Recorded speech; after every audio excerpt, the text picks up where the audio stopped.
Quando eu leio as mensagens nesse dia, Giovana, eu já estava enjoado com a história, que eu já tinha visto que era mentira. Quando eu começo a ler as mensagens, eu até contei isso num vídeo, eu vomitei. Quando eu comecei a ler as mensagens, porque assim, eu já dei risada com o livro, eu já chorei com o livro, mas eu nunca tinha vomitado uma história, lendo uma coisa, porque aquilo era uma coisa mais sórdida que eu via. A mulher era completamente apaixonada por ele. O mercado de trabalho está cada vez mais competitivo. E saber inglês hoje é coisa de se ter certeza. O inglês te dá até 10 vezes mais chances de conseguir o seu emprego dos sonhos, de conseguir a tão sonhada promoção. Então não perca tempo. Acesse o link fixado nos comentários e transforme sua vida aprendendo inglês. Quando saiu tudo isso e essa pessoa me liga, eu falei, poxa, me desculpa, mas a Globo é um histórico de assédio, né? Ele falou assim, olha, faz 1 ano que essas mulheres estão fazendo uma pressão enorme dentro da Globo. Tem reclamação delas. Elas estão pressionando outras mulheres a entrar nessa acusação. Estão passando o trator aqui e ninguém está aguentando mais elas. Então, se liga. Ele falou assim, tem muita mulher defendendo o Márcio Smelling. 2 coisas que me assustaram. Eu falei, primeiro, quando tem uma acusação de assédio, pode pensar. São várias pessoas. Jeffrey Epstein, Harvey Weinstein, João de Deus.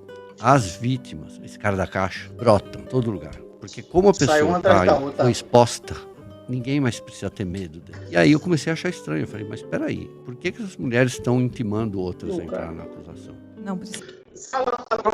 Vamos mudar esse feltrinho falando, né?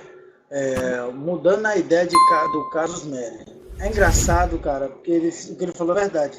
Quando um abusador, alguma pessoa assim que fez uns crimes assim, quando ele é descoberto, é preso, parceiro, é uma atrás da outra falando, outra testemunha, é igual tipo assim, um ladrão que rouba. Aí a polícia fala o quê? O ladrão que rouba celular. Ela fala, aí, quem viu ele, sabe que ele assaltou, vem aqui na delegacia depois pra assim aumentar mais a pena dele, que não sei o quê. É a mesma coisa, assédio, acho que ainda é pior, vai mais gente.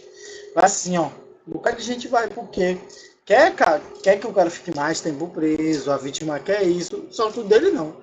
Foi 8 pessoas, que é muito, tá, gente? É muita gente. Mas ele trabalhou com muita gente. É mais de 50 quantos anos o cara tá trabalhando, o Márcio Smelling trabalhou. Então é estranho. Já se inscreve no canal, deixa seu like e vamos ver o Mestre Feltrinho falando. Precisaria, você acha, na sua opinião? Não tinha sentido pra mim. Entendi. E aí eu fui pro Rio, foi a primeira vez que eu fui pro Rio, já em janeiro Nossa, menina é massa, vai de até 2021, logo depois da matéria. Tem um monte de fonte na Globo, né? Consegui uma pessoa que era ligada ao jornalismo que já fez artes dramáticas, e ele começou a me explicar algumas coisas. Eu comecei a saber, por exemplo, que essa pessoa que estava intimando todas as outras, se era bom, tinha sido namorado do Smelling. Aí eu começo a descobrir... 1 aninho, tá? Olha, que mulher desgraçada, namorou com um cara por 1 ano, aí o cara não quis namorar mais, ela pega e faz isso aí com o cara, ajuda a armar contra a vida do cara. Não é desgraçada. Também que a Calabresa tinha denunciado ele primeiro por assédio moral e não assédio sexual. E aí comecei a juntar as coisas, começou a ficar um negócio meio assustador.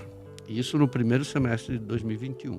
Eu ouvi tantos absurdos. Quando chegou, acho que no começo do segundo semestre de 2021, lá para agosto, eu fiz um outro vídeo no UOL falando que eu me arrependia já de ter feito aqueles textos. Eu já sabia que estava tudo errado. Sim. Mas não tinha, eu só tinha testemunhas.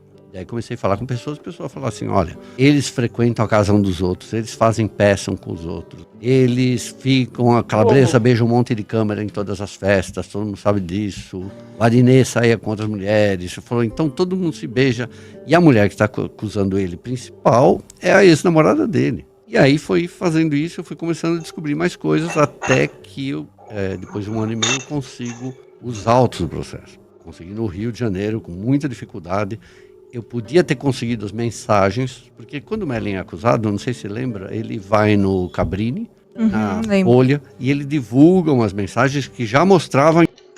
E eu lembro desse bagulho do Cabrini dele, que Cabrini foi bem incisivo na primeira entrevista, mas depois que Cabrini pesquisou, que Cabrini já deu mais pra trás, tá ligado? Cabrini já deu mais pra trás. Nessa intimidade dele com a Calabresa. Sim. Aí ela vai entrar com uma ação, né? Proibindo ele mostrar essas mensagens. Mas quando você publicou isso na UOL? UOL. E teve alguma diretriz para você que você não poderia estar publicando aquilo, alguma coisa do tipo? Deu algum problema? As mensagens? Para você dentro do UOL, como empresa, eles deram alguma... Quando eu falei mal dele, quando eu cheguei com as mensagens, porque assim, eu tenho uma parte só dos autos. Os autos são como um livro. Começa o livro, um prólogo, que é a acusação, depois o cara manda a defesa, depois a acusação responde. Então vai construindo um livro. Eu tenho uma parte que é a acusação e a primeira defesa. São 278 páginas. Quando eu leio as mensagens nesse dia, Giovana, eu já estava enjoado com a história, que eu já tinha visto que era mentira. Quando eu começo a ler as mensagens, eu até contei isso num vídeo, eu vomitei quando eu comecei a ler as mensagens da Verônica. Porque assim, eu já dei risada com o livro, eu já chorei com o livro, mas eu nunca tinha vomitado com uma história, lendo uma coisa. Porque aquilo era uma coisa mais sórdida que eu via. A mulher era completamente apaixonada por ele. Falava coisas absurdas, mandava mensagem pornô, mandava nude, sabe? Viajava com ele, mandava carinho toda hora e de repente a mulher fala assim, não, eu fui abusada. Aí eu passei muito mal porque eu me senti um canalha de ter falado mal de uma pessoa que eu não conhecia. Deixando claro que eu nunca escrevi ou ouvi falar do Márcio Melling. Eu não sabia vagamente a cara dele, mas não sabia o nome dele. Eu não ligo pro humor da Globo. E aí, quando eu chego com as mensagens, tinha a mensagem da Calabresa, tinha a mensagem da Verônica Debon, e tinha mais um monte de informação que os autos tinham provas. Por exemplo, a Calabresa falou que ela foi proibida pelo Melling de ir pro canal GNT. E lá nos autos eu tinha um e-mail do DA, Desenvolvimento e Acompanhamento Artístico da Globo, puto da vida, desculpa. Pode ficar à vontade. Então, puta da vida, o DA, a chefe, porque a Calabresa aceitou fazer 2 programas na GNT sem falar com ela. Tem obrigação, e nem falou com os chefes.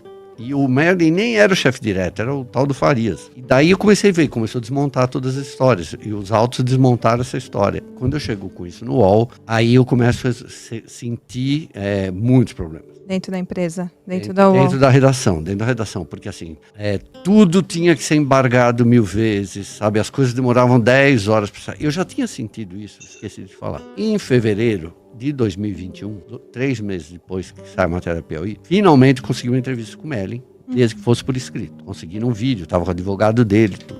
Foi quando eu pedi para ele as mensagens, porque não tinha nenhuma proibição para me dar essas mensagens, vamos expor, se você tem mais mensagens. E o advogado dele, Dr. Juca, não quis, né, José de Oliveira. E ali, quando eu consegui a entrevista, demorou um dia para o UOL desembargar essa entrevista. Embargar significa estar com o chefe tem que decidir a hora que eu publico. Isso não é comum, isso não acontece. Absolutamente incomum, isso não existe, porque assim, quando você tem uma acusação grave, não interessa qual criminoso, se o jornalista consegue ouvir o outro lado, isso é a base do jornalismo, não interessa que ele seja um criminoso, não interessa que seja um bandido, não interessa. Todo mundo tentou entrevistar todos os bandidos do mundo. Então, por que esse cara não pode ser ouvido? E ali eu falei assim, vou ter problema aqui. Quando eu chego com as mensagens, fica mais delicada a coisa, demorou, uns 3 dias, na hora que eu entrego a matéria, para a matéria sair. Logo que sai essa matéria, tem uma reação, as primeiras mensagens que eu dei foi da Calabresa.